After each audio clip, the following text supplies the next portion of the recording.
It's all about the monarchy these days in Britain, and it's well worth watching as the UK celebrates Queen Elizabeth II's 70th Jubilee. Since the beginning, she has put her job ahead of herself, her marriage, and even her children.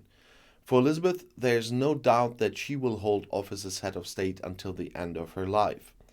This is the only way she can really fulfill the task that God has given her, as she sees it. 60% of the British public want it too. The British Queen has not brought the monarchy into the modern age, cycling around town or going shopping like family members of other European royal families do. Instead, she has sought to bring stability and security to the nation and the Commonwealth for 70 years. She once said, "I won't lead you into war, I won't enact laws, and I won't be able to administer justice. But I can be there for you with all my heart and all my devotion." Elizabeth never focused on herself. In her understanding, she serves the people and does so with iron discipline. Any member of the family who does not share this sense of duty must not stand with her on the balcony of Buckingham Palace on the day of honor when the public cheers her and the flight formation of 70 Royal Air Force planes chased across the sky. You all could see it on Thursday. Prince Andrew did not appear. He was relieved of his royal duties for his involvement in the Jeffrey Epstein abuse scandal. Prince Harry and his wife Meghan were not on the balcony either. Both have left the farm, so to speak, and the duties that go with it, and fled to California. Values such as integrity, discipline, and objectivity are important to the Queen. So, what a mockery that Queen Elizabeth II, at the moment of her Jubilee, has a Prime Minister in office who does not represent these values and is therefore on the verge of being voted out again. The UK media is speculating that a no confidence vote is likely to take place next week, or at the latest after the June 23 by-election. Angry voices say that Group leader Graham Brady is just waiting for the anniversary celebrations until next week. As soon as 54 Tory MPs have written their distrust in the Prime Minister, a vote on the Prime Minister is due in the group. According to the party, 31 MPs from the Conservative Party had publicly distanced themselves from Johnson because of his completely unacceptable behavior by Wednesday morning. Only the leader of the parliamentary group knows how many MEPs have tacitly submitted a letter. And that's what I'm told all the time, not that the whole group knows it. According to a survey by the analysis company YouGov, 70% of the public think Johnson makes a bad impression as Prime Minister. About 59% think he should resign because of his legal lockdown parties and false statements in Parliament. He's now the least popular member of government within the party.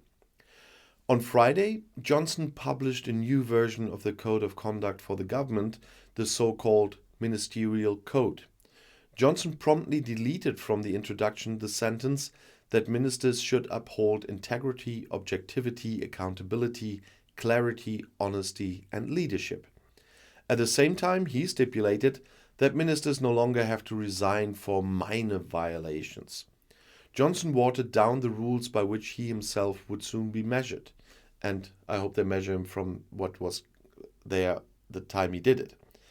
After top official Sue Gray proved in her report last week that there were numerous illegal parties at 10 Downing Street and in the Cabinet Office during the corona lockdowns, and Johnson denied this, the British Prime Minister is now threatened with an aftermath.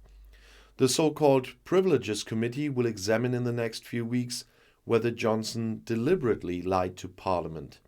If he has done so, this would be grounds for resignation as well. Unless Johnson could, with a majority of Conservative MPs on the committee, twist this story so that it was only a minor infraction. Lord Geet, the Prime Minister's ethics advisor, is so enraged by Johnson's chutzpah that he threatened to resign on Tuesday. Queen Elizabeth II cannot change anything about her Prime Minister's power play, anniversary or not. As much as the monarchy is celebrated with pomp and circuses, the pomp means little politically. That is what the Constitution wants. But the British head of state also lacks the opportunity to defend the values of British democracy. This would be important, especially now, because democracy and its institutions are being quietly undermined by Johnson. The position of the courts and independent civil servants, the free press and honesty in Parliament are being systematically attacked by Johnson's government. Johnson lies in Parliament no matter how many times he is told to do so by members of his own ranks or by the Office for National Statistics. He has systematically misled business people, the public, and Northern Ireland's unionist parties about the implications of his no-deal Brexit and the Northern Ireland Protocol. He simply does not abide by the rules of conduct of the House of Commons, as they are merely customs and expectations of honourable members of Parliament. The rules are not law and therefore not enforceable. In Great Britain, monarchy and politics stand side by side like parallel worlds. The way the British understand it, the people elect a parliament which produces a prime minister to govern in the interest of the people. The Queen must follow this interest and therefore approve the prime minister's wishes. Therefore, in 2019, the absurd situation arose in which Johnson persuaded Queen Elizabeth II to sign off on the dissolution of Parliament with the lie that the Brexit desired by the people could not be enforced against the stubborn Parliament. We all remember prorogation. The move was unconstitutional, as the High Court and the Supreme Court later ruled, but the Queen had to play along powerlessly. She therefore also signs laws such as the most recent immigration law, which contradicts the Geneva Convention on the right to asylum. She is also powerless when Johnson does not comply with international treaties, such as the Northern Ireland Protocol, which he repeatedly tries to overturn. She cannot intervene when Johnson encourages the Northern Ireland Unionist Party DUP to stay away from forming a government in Northern Ireland, so that Northern Ireland cannot even be governed in the interest of its people. Queen Elizabeth ascended the throne when Winston Churchill was Prime Minister. Boris Johnson is already the 15th head of government she has seen. At 96, she is too frail to wear the heavy crown on her head at the opening of Parliament, but it cannot be ruled out that she will also see a 16th Prime Minister during her reign.